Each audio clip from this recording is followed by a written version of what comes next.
Hello बच्चों, let's read this question.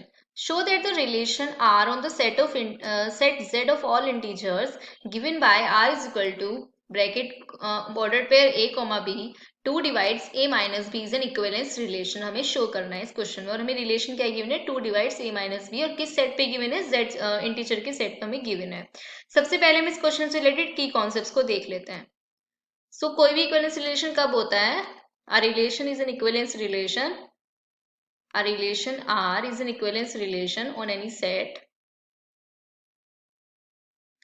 Equivalence relation on any set if it is reflexive, symmetric and transitive. Suppose set हमारे पास A है, so कब equivalence relation होगा? If it is reflexive, transitive and symmetric. Transitive and symmetric relation. Symmetric relation. So reflexive relation के लिए हम क्या check करते हैं? Every element must should be related to itself only, क्योंकि हर एक एलिमेंट कम से कम खुद से तो रिलेट करना ही चाहिए. That means ordered pair A comma b always belongs to R for all a belongs to any set. Suppose a set है तो हमने ए सेट में डिफाइन कर रहे हैं इक्विवेलेंस रिलेशन. सो रिफ्लेक्सिव कब होगा कि ए में जो भी एलिमेंट है उसका खुद से रिलेट तो होना ही चाहिए उस रिलेशन में. सो वो रिलेशन क्या होता है, रिफ्लेक्सिव हो जाता है. एंड फोर सिमेट्रिक के लिए क्या होगा? सिमेट्रिक रिलेशन के लिए क्या होगा कि अगर हम लेते हैं if A comma B belongs to A, so अगर ऑर्डर्ड पेयर ए कॉमा बी, कोई भी ऑर्डर्ड पेयर हम यहाँ पे लेंगे for every A comma B के लिए, for every A comma B belongs to A, if ordered pair A comma B belongs to R, मतलब रिलेशन में बिलोंग करेगा, सो ये then B comma A ordered pair भी belong करना चाहिए relation are में. और फॉर ट्रांजिटिव के लिए हम क्या चेक करेंगे? That is for all a b comma c belongs to a if a comma b belongs to r and b comma c belongs to r, then a comma c ordered pair भी belong करना चाहिए r में. सो ये transitive के लिए conditions होती हैं, symmetric and reflexive के लिए. सबसे पहले हम इस क्वेश्चन को देखते हैं कि हमें क्या गिवन है. हमें एक रिलेशन r गिवन है. रिलेशन r क्या गिवन है? Ordered pair a comma b where 2 divides a minus b, और किस सेट पे गिवन है? इंटीजर के सेट पे हमें गिवन है a minus b. Where r is in set z of integers. Z of integers के सेट पे हमें गिवन है. सबसे पहले हम क्या चेक करेंगे? रिफ्लेक्सिव के लिए क्या कंडीशंस होती है? रिफ्लेक्सिव के लिए हम क्या चेक करेंगे कि a कॉमा ए ऑर्डर पे बिलोंग करने चाहिए. तो उसके लिए अगर a कॉमा ए ऑर्डर पे बिलोंग करेंगे तो कैसे बिलोंग करेंगे? हमें चेक करना होगा a माइनस ए क्या होता है, 0 हो जाएगा. So 2 divides a minus A, so 2 divides a minus A यानी कि 0. सो दैट मीन्स, और 2 डिवाइड करेगा 0 को, सो इंटीजर में बिलोंग करेंगे ऑर्डर्ड पेयर. सो ये क्या हो जाएगा, a comma a belongs to r. So r is reflexive relation.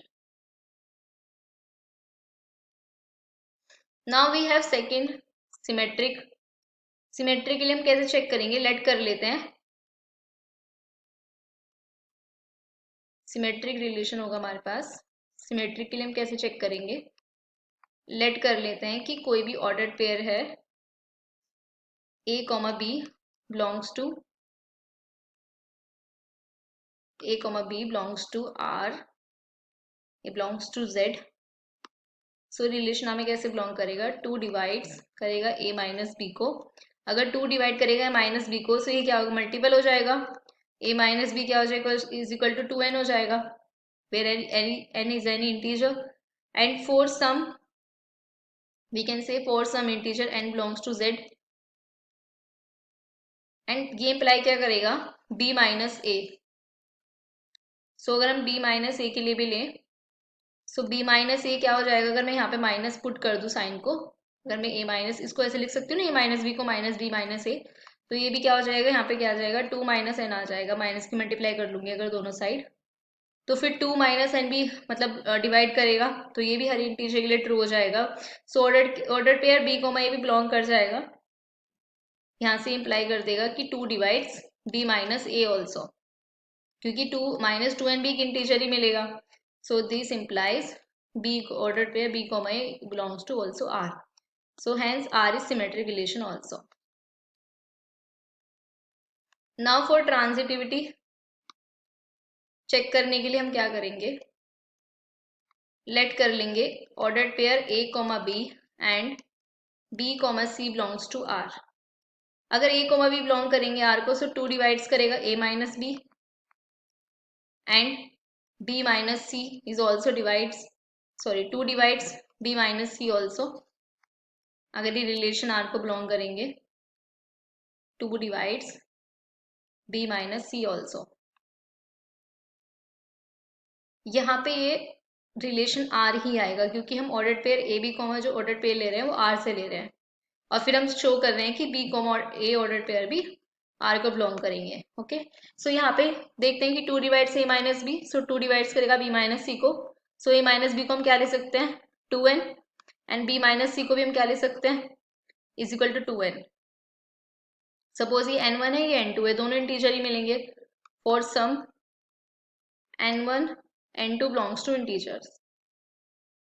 Now हम इनका सम कर लेते हैं, दोनों साइड इनको ऐड कर लेते हैं, we have 2n1 plus 2n2 is equal to a minus C, क्योंकि प्लस बी से माइनस बी से कैंसिल आउट हो जाएगा, इसको हम क्या ले सकते हैं, a minus C is equal to 2n1 plus n2। Again हमारे पास n, ये दोनों इंटीजर्स हैं तो इनका सम भी इंटीजर ही मिलेगा, तो ये इम्प्लाई कर देगा that is 2 divides a minus C also, 2 divides a minus C also. So यहाँ पे इम्प्लाई हो जाएगा that is ordered pair A comma C भी क्या कर जाएंगे, बिलोंग कर जाएंगे आर को, आर को बिलोंग कर जाएंगे। So relation R is transitive. So हमने प्रूव कर दिया that is R is reflexive, symmetric and transitive, hence R is an equivalence relation, hence R is an equivalence relation, equivalence relation. I hope you understood it well. Best of luck.